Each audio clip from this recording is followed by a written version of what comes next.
advertisement is not to tell the truth about the product to the community. It is about entice them to buy that product when they don't even need it. You go to a mall, M-A-L-L, 2 shirts for 1 shirt's price. The wife becomes greedy. She says, you better buy the 2 shirts now because you won't get it later. This fellow doesn't need shirts. He has enough shirts at home. But she says, no, see, it's cheaper now. Buy it. Same thing about medicine now. In the olden days, when we were all students, we took an oath, Hippocratic oath, and become hypocrites after that. But then, Hippocratic oath says, you should not even have a board longer than 1.5 feet and 1 foot long.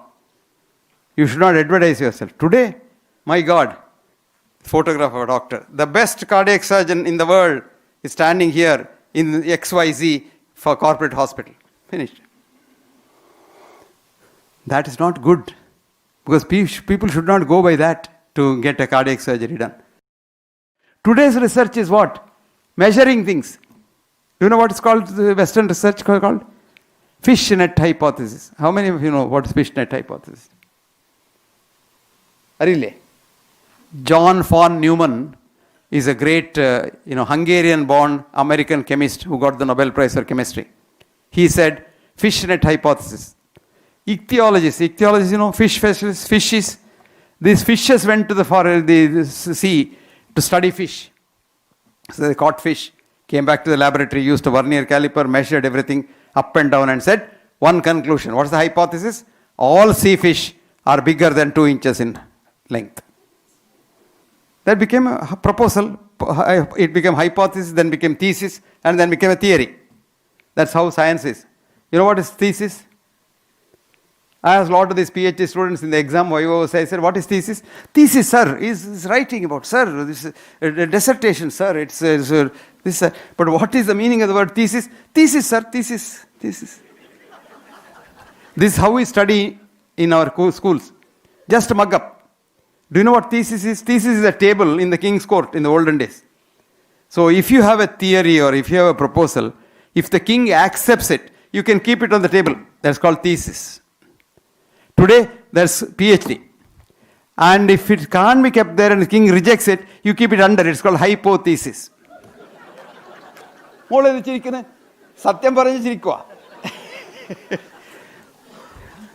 the truth. But how many PhD students know the etymological meaning of the word thesis?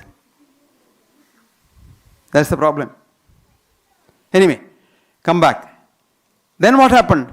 After some time, another group of ichthyologists went to the sea and they caught fish. Their fish had a smaller net hole.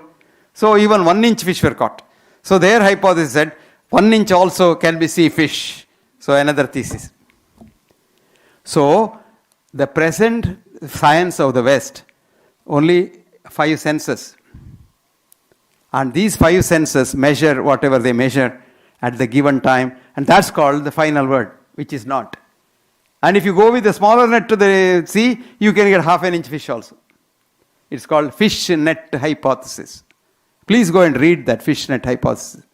Read a little more and then you get, what all things happen in this world, you just don't know. This world is not what you see. Remember that?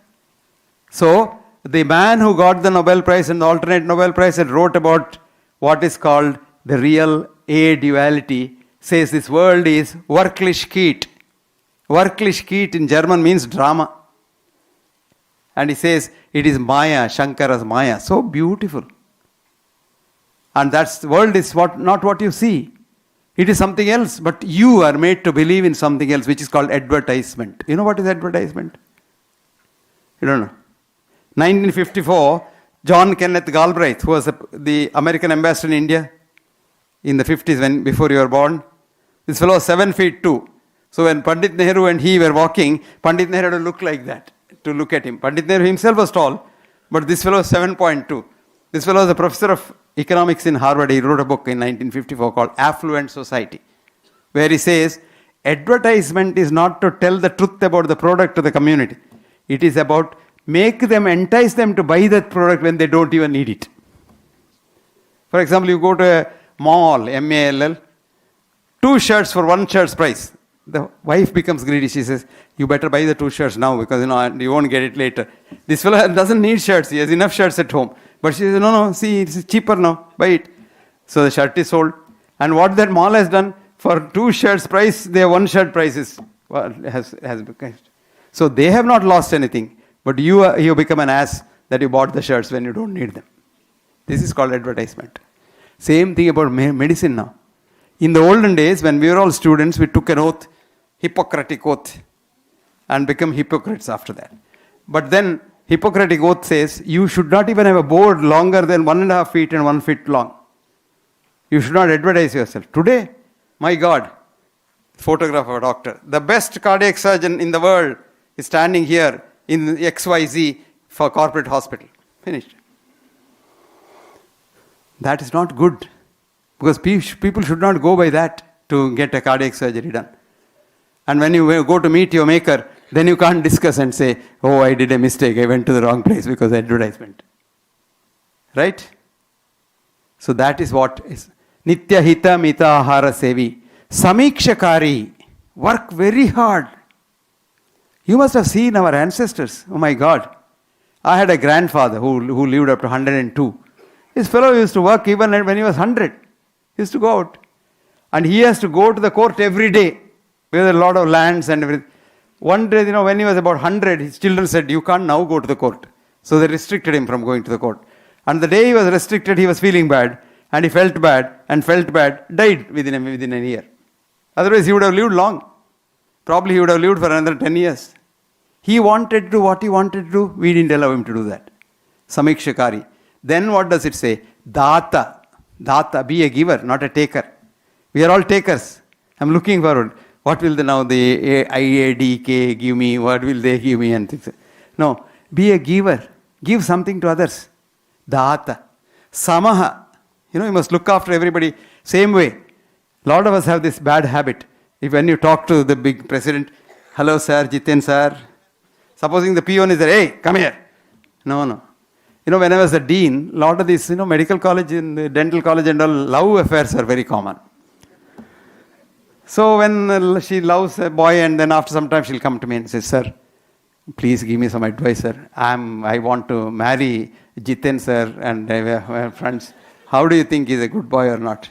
So I tell them, look, I can give you ideas about Jiten between 9 a.m. and 5 p.m. Between 5 p.m. and 9 a.m. what he does, I wouldn't know. So don't ask me. Take Jiten for an evening date. Take him to a restaurant and observe how he behaves with human beings. When he goes there, the restaurant chief comes there and says, hello sir, how are you today? How are you doing? Hello sir. And then he goes near the table where you both sit and there's little dirt there. Then he calls that, hey, come here, clean this. Don't marry him. He is not an honest man. He treats different people differently. And that's not good for health. Samaha. Then satyapara. See, you imagine for a minute, telling a lie is very stressful. Supposing I have to tell a lie, I must remember that every day.